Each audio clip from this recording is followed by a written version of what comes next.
Hey, Dad! Let's have a match! No, I'm gonna kill you.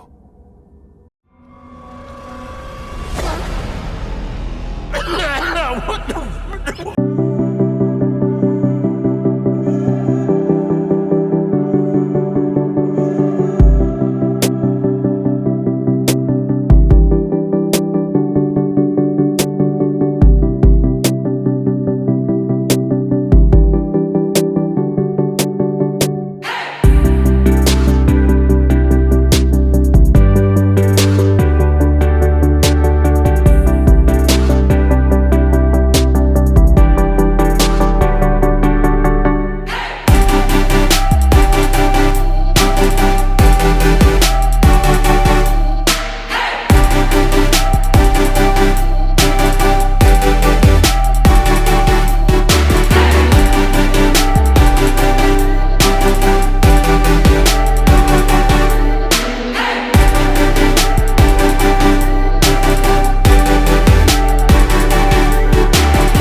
Dragon Ball Sparking Zero is the latest arena fighter in the Budokai Tenkaichi series, and it is developed by Spike Chunsoft and published by Bandai Namco Entertainment. With Dragon Ball being on such a roll lately, with Dragon Ball FighterZ, newly released Dragon Ball anime of Daima, and the Never Wanting to Die Xenoverse 2, Bandai decided, hey, you guys remember the Budokai Tenkaichi series? How about we just do another one of those and set the internet on fire? But is the long wait for this newest entry worth it? Or is this a case of the game just being a Wolfang fist? You know, flash, a spectacle, but overall useless. Only one way to find out, so let's go! Gameplay. If you grew up playing the older Budokai Tenkaichi series on PS2 and Nintendo Wii, like myself who played on the Wii due to the motion controls so I can feel just like Trunks using Burning Attack and flailing my arms all over the place, while trying to remember how to keep a sturdy grip on the remote so I don't smash my TV screen, or worse, like so many other people have done in the past. In the air, and when oh, jeez! So if you grew up just like me in a similar situation, then the day that Sparking Zero got announced was probably one of the most hyped up days ever.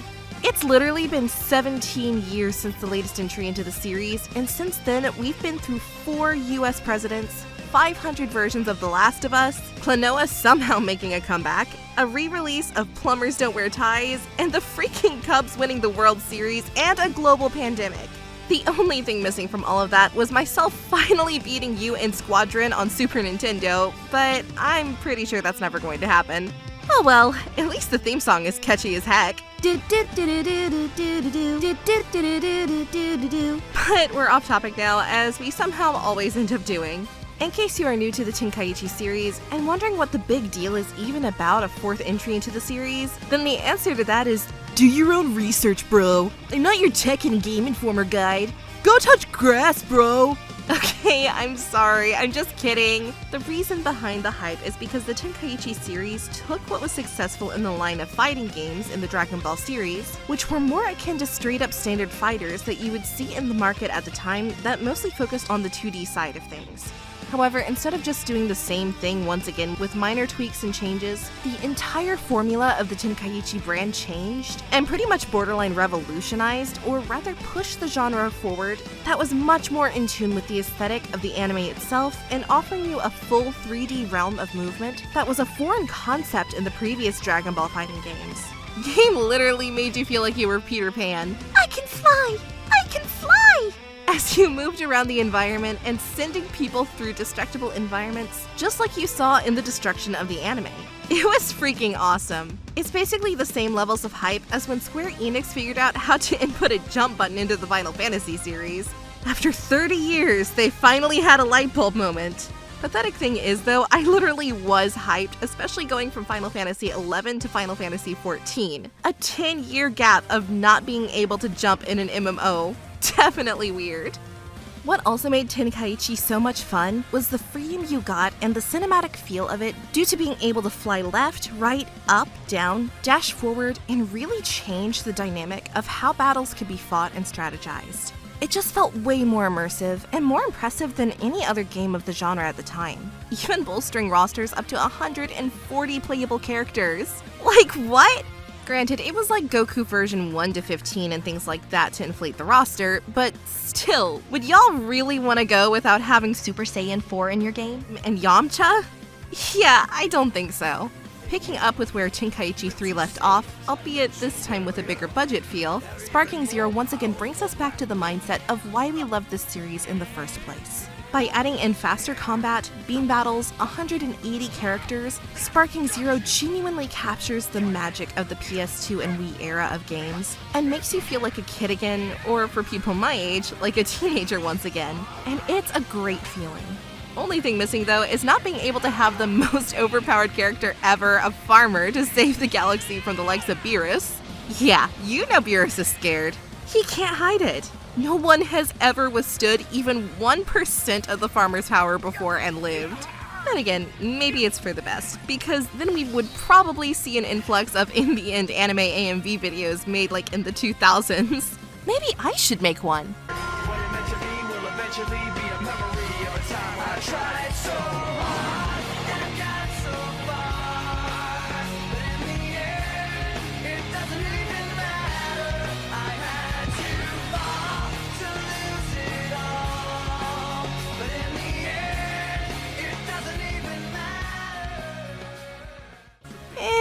On second thought, maybe not.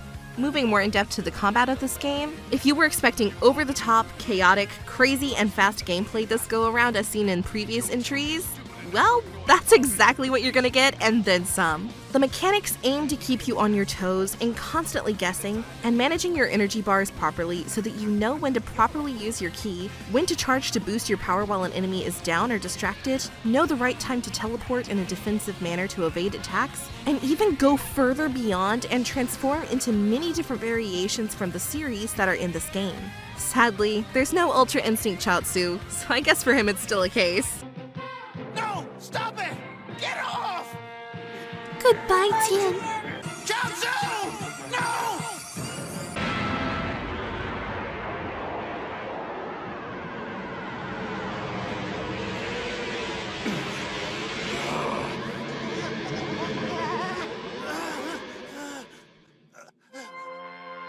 Chaozu!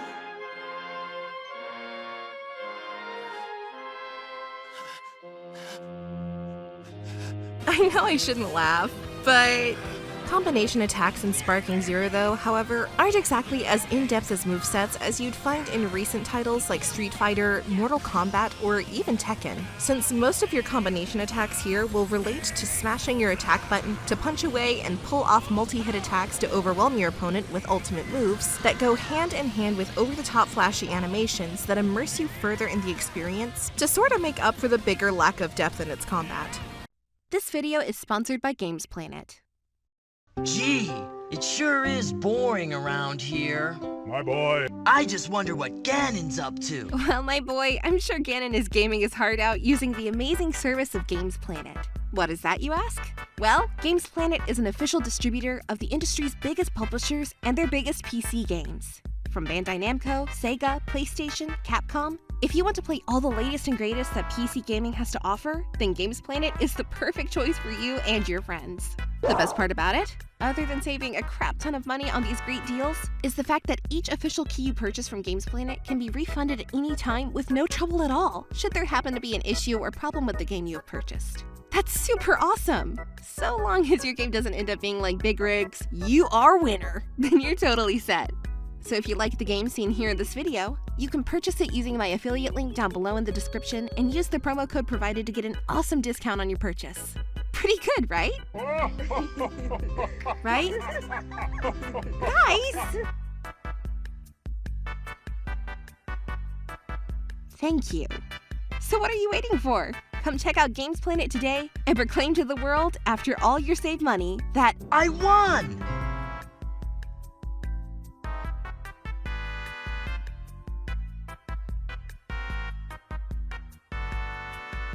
Depending on how many characters you actually like from the series itself, which I assume it's a lot since there are a ton of great characters over the years for this franchise, then you might feel a tad bit overwhelmed, as that will give you 180 some odd characters to play around with and sludge through the title's tutorial to learn even more. But tutorial doesn't exactly make the game very inviting, mostly because the game goes under the assumption you're a returning fan and already know what to do, whereas newer fans of the series might not be able to grasp it right away. Similar to Goku not realizing what the word marriage was, but still going along with it anyways, and is now married to an overbearing loudmouth of a wife who only cares about money and turning Gohan into the second coming of Yamcha, only smarter and more of a nerd. Which, to be honest, is a lot better than Yamcha himself, since Yamcha never amounted to anything but an ex-baseball player who was left by his girlfriend while he was dead for the guy who was responsible for killing him. You don't get sadder than that. Well, unless your name is Sakura, but that's a totally different anime. Once again, 180 characters is a lot to adjust to, from the many Goku variations to odd characters from filler arcs and movies, characters from Dragon Ball GT, Step into the grand tour, step into the grand tour, Dragon Ball GT, sorry, you just cannot say Dragon Ball GT Dragon Ball GT. without playing the theme song. I don't make the rules, that's just how it goes. The Oracle Fish said it, so who am I to argue? Alongside the plethora of characters to choose from, they all have unique voice lines with some interactions you'd never expect to happen. Like a full team of Gokus from different timelines or variations of each other, and Goku even acknowledging that fact, including the Daima version of Goku, which is awesome, and there's even one that is 18. She's a baddie. okay, maybe not that one, but there are many others, with some being heartfelt, like Goku Lives timeline, Gohan having a short heart-to-heart with future Trunks. It's sad, but a bit bittersweet too. Now if only we could have a conversation between Emperor Pilaf and Garlic Jr., then I feel that could be pretty dang fun. But maybe some other time. But there's more to this game than just the combat mechanics themselves, or how many characters you can pick, and how many times you end up as dead as Krillin and Yamcha in the series, because yes, you're going to know their pain very shortly. So just like Thanos says, perhaps I was too harsh on you, because I feel like this is our karma for making fun of them. Maybe this is our chance to make a change to be better people, to fill the hearts and souls of the world with love, devotion, care, and respect, to praise the achievements of the characters and judge them for their courage and strength under pressure, for the adversity that they fight with to protect us on Earth. Perhaps it is we who are the true Demon Kings, and not Piccolo. And if we just look inwards of ourselves, perhaps we too will realize when our eyes are opened, we judge them wrongly. Nah, screw that.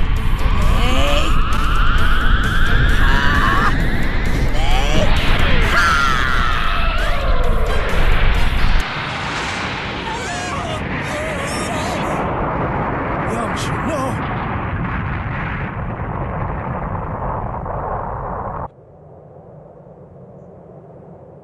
Story mode here is probably my favorite mode.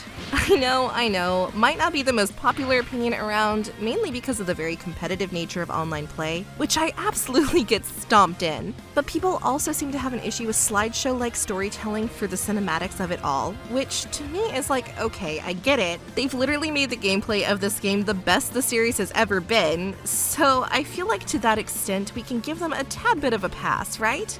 The story mode this go-around doesn't just cover Dragon Ball Z for the 5 billionth time, thankfully, and finally, we get some story details from Dragon Ball Super. It's kind of weird now that I think about it. We've had so many Dragon Ball games since the airing and the ending of the Super anime, and a lot of these games refuse to touch on all the arcs from the anime itself. It's like, what is this? Bandai's version of Final Fantasy VIII? Like Square Enix ignores that? My whining aside, one of the reasons I love the story mode is for the instances known as sparking episodes. Which, yeah, now you know why it's called Sparking Zero. Mind blown.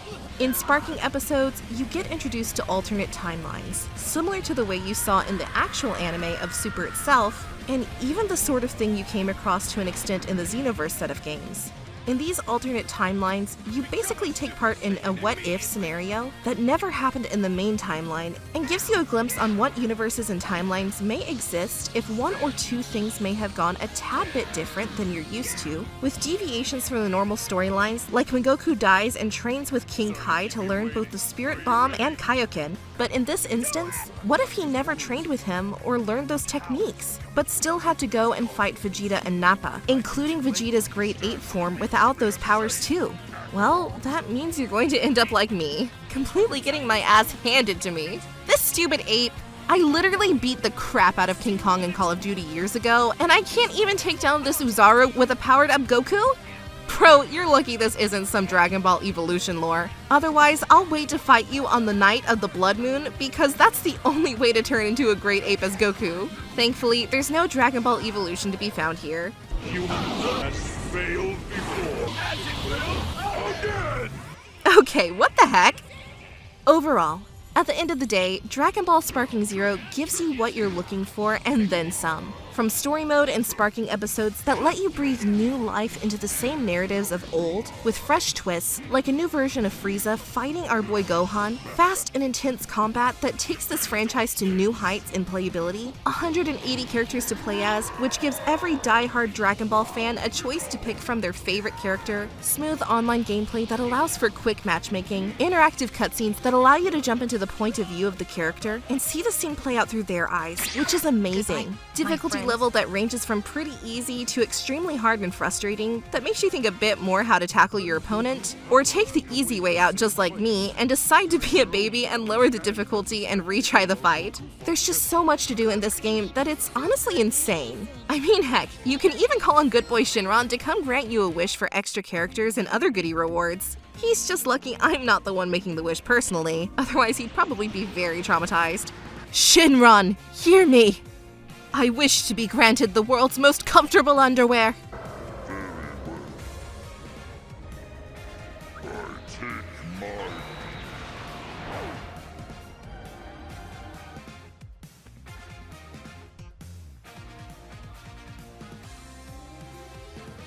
Wait, what? That's not what I asked for! Get back here, you stupid dragon! Being a great game, though, is not without its faults as well, with some loading screens, while awesome, letting Goku fly by or transitioning between other characters can tend to make loading times a bit faster. Difficulty level spiking way too fast early on in the very first arcs that don't feel like a true progression of difficulty as it should be, cutscenes not all animated like other anime-based games and instead left to slideshow shots instead, etc. I know, there's not a lot of negatives, believe me. I even tried nitpicking at it, but I can't force any other negatives really, otherwise I just become IGN and GameSpot, and that's worse at this current time than listening to the Para brothers sing in GT. So with all that having been said, my verdict is clear. Game & Chick says bye now.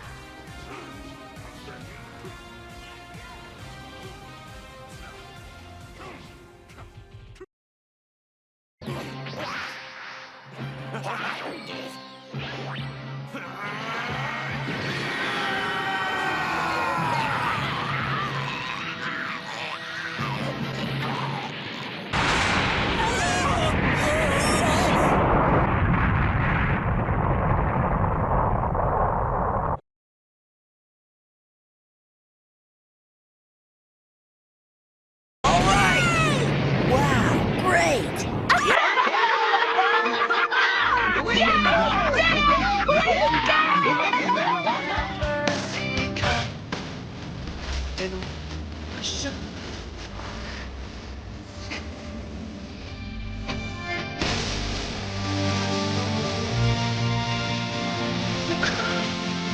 Caught up in the whirlwind chasing